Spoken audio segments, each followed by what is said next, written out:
Good morning, Joe. You were the first.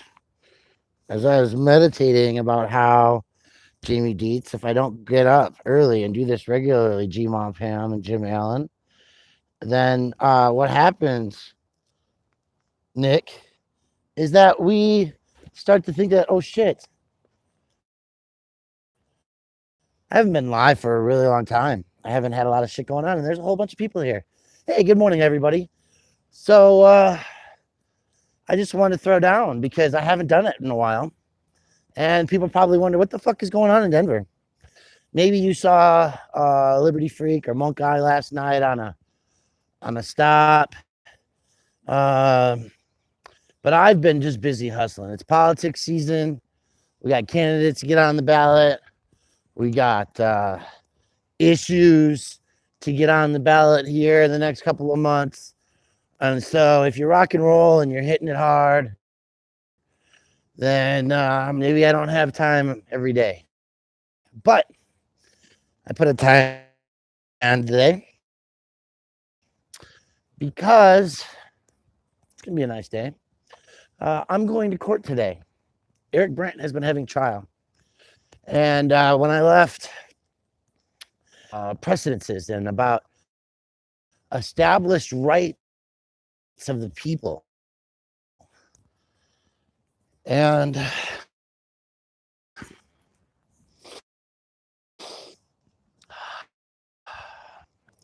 somebody who's just wound up this morning, I'll tell you that. So he's got trial going on. They've had a chance to make sure I don't hit him. Eric has, but nope. It's just the walk. It happens for a minute or two. Hold on. It's by the train station. So hopefully that fixed it. I'm back. Did you get a new line on the feed? You got a bitch in the first 3 minutes. You can't hear me. How are we doing? We're good again? Okay. Thank you. So these are the things that like I've learned through Eric, right? A 1 says we're good. So that's cool. Look at that sunrise.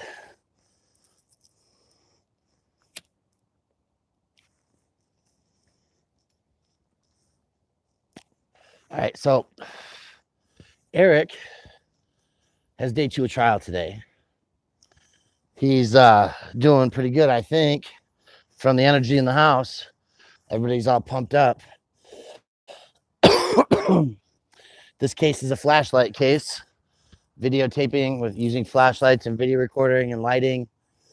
So I think the cop said that he was disabled, basically, via his 2-second flashlight eye, whatever it was. I'm not really sure. But I'm going to talk about my case for a second. The reason I want to talk about my case, because I'm selfish. Oh, look at that. Sunlight changes things. Yeah, I really do hope it's a good one, Chris Marcus. And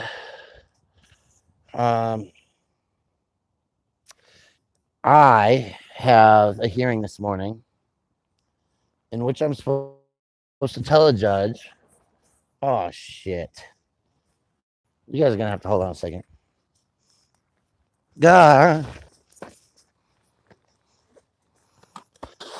The one job that I had was to bring a piece of paper to the courthouse today that stated my case. Do you think I'm able to follow through on that one? You had one job, Brian. Fuck. Guess that's why we left early. Forgot that piece of paper. The one piece of paper I need. Damn it. Next train's in 15 minutes. So anyway, my case is calling the constitutionality of the situation. And we're going to buffer again because I'm going back through a dead zone. The constitutionality is whether or not there's a law.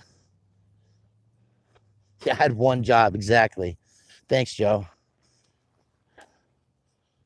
Joe Black. Yeah, well, you see, I've been working 40, 60, 80 hours a week. So, anyway, listen, guys, thanks. Just obey. Can you film cops? And do police officers have the right to limit the time and place in which such activity occurs? That's the question. Now, the problem is that I want to know the mindset. I want to know whether or not the chief of police had a mentality that was to silence activists, or whether he just came up with this because other cops in other buildings are doing that. We don't really know, or do we?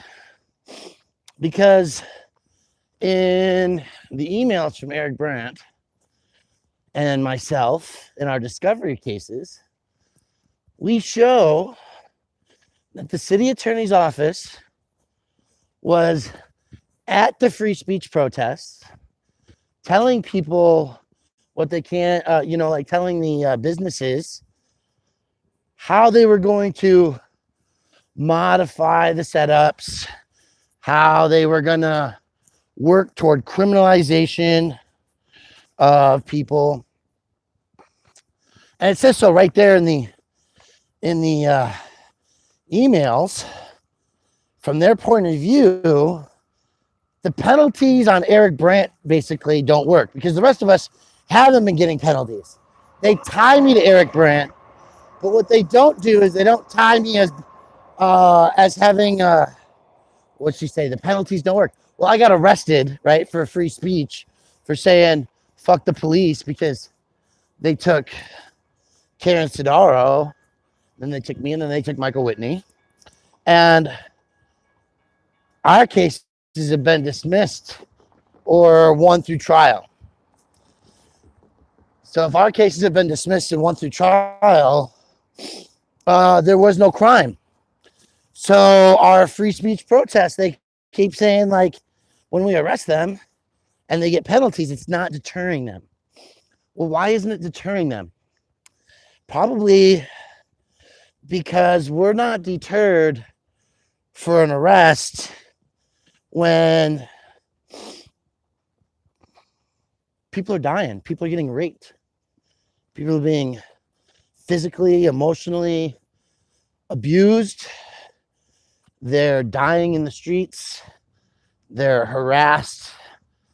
They say like a year on the streets is like 20 years off your life, right? Like, so every cigarette you smoke is 7 minutes off your life. Quit smoking cigarettes, you're gonna die. Yeah, that shit, right? Well, the reality is that the case is the same for living on the streets, for being unhoused, right? Even maybe in the comfort of your van, it still isn't good for you. So I'm going to mute this real quick. And you're going to see a lot of ceiling because I just don't know what I'm walking into. So for a minute, y'all going to have to hang out.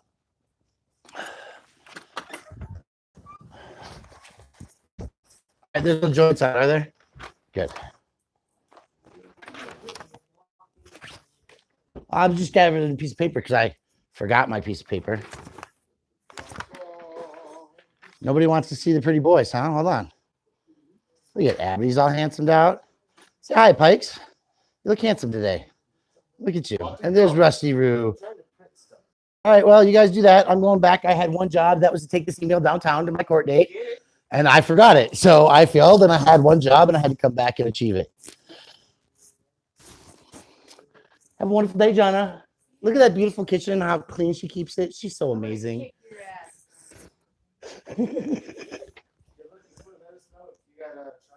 I will. Thanks. So I got my piece of paper, huh? Now what are we gonna do? That's my piece of paper. I think that the quickest option now is gonna be to go catch a bus. Give me a second. We're gonna check that out, okay? Hi, Joe Black. Unsub, John Speedway, Indiana. Hang out with me for another second, guys, and get pajama audit. Okay, sorry about that, guys. As you know, we've got all our things. This email being of them.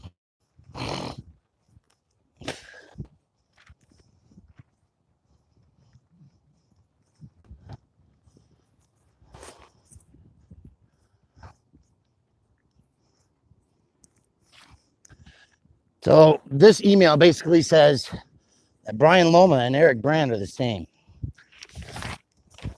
Just like it does in other communications about Alan Moody, about Pikes Peak auditors, defend, I should say, right? All these activists like you and me who participate in free speech. Look at all these people here. Blibbits. Thank you, Chris Marcus. You know what? I should have done this a long time ago.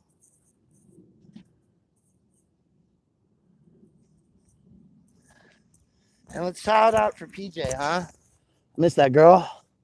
She's a stalwart member of our community, exposing child abuse, sexual assault, rape, sex trafficking in Florida. Gotta recognize.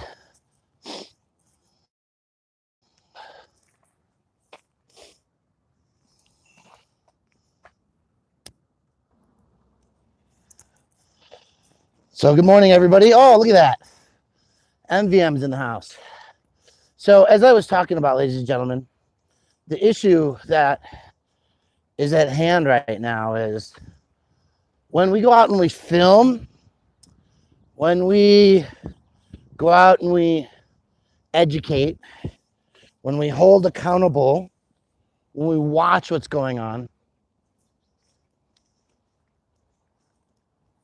there's a reason that we do those things. I was listening to National Public Radio the other day, and once in a while I have a car that I might have to rent for work. So they were talking about a man, an African-American gentleman at that, who had been a member in the community. He was walking home because his car broke down. And the Klan was in a meeting, and they come up on him. And somebody told him to go home. And they'd come pick him up in the morning and take him and fix his car through a white hood. Okay? Back in the days, those were our police officers, our mayors, our city council members, our elected or self-proclaimed officials. And so when we put cameras on cops today, when we stop and it says, see something, say something, it's because we've got to make sure that people aren't being abusive. Not all cops, not all police officers are bad people. Detention facility workers, that keep people in cages probably get beat down by the fact that they're keeping people in cages. And I know a couple of those people, not all bad. Sometimes people are there, they do the right things. Sometimes people are there and they do the wrong things. And that's why the cameras are supposed to be there, right? Brent Garignini, fat fucker,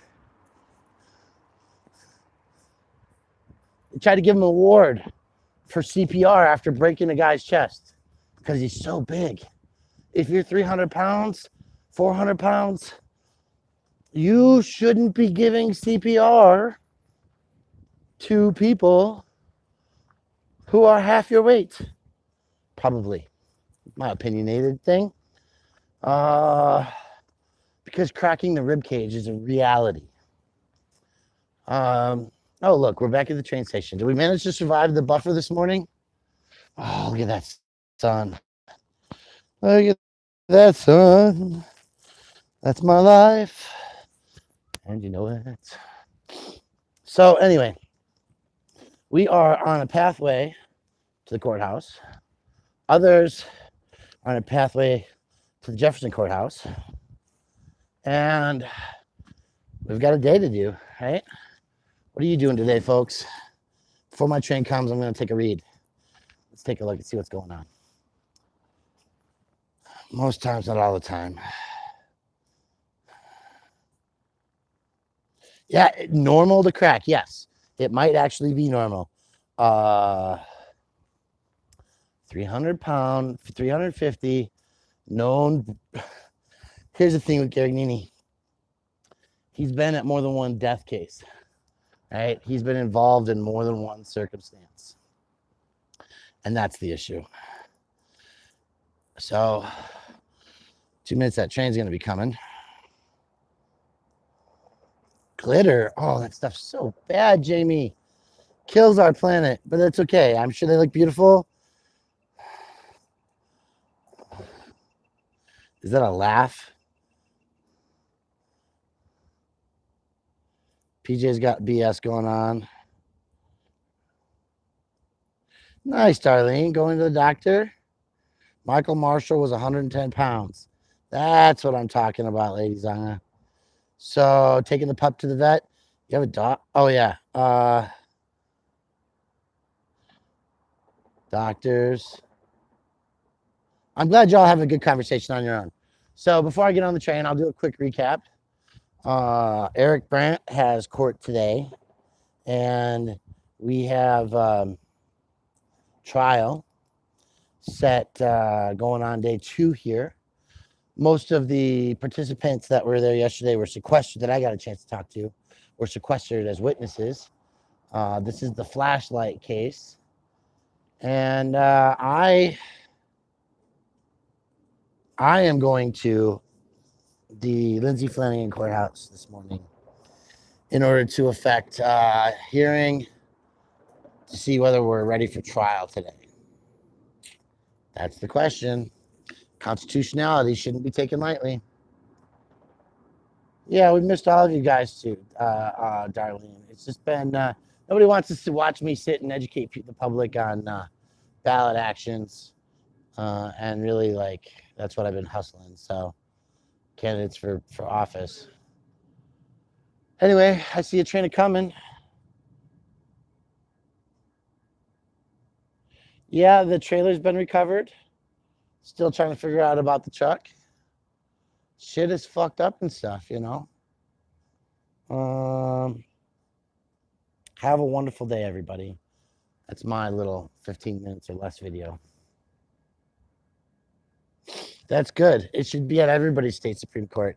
If you haven't gone to fija.org, FIJA, maybe it's .com, the Fully Informed Jury Association, gotten yourself a few dozen pamphlets and gone to your local courthouse before 8 o'clock in the morning, like 7:30, and just hung out and gave them to potential jurors, then you, my friends, are missing out. And if you're missing out, then others are missing out.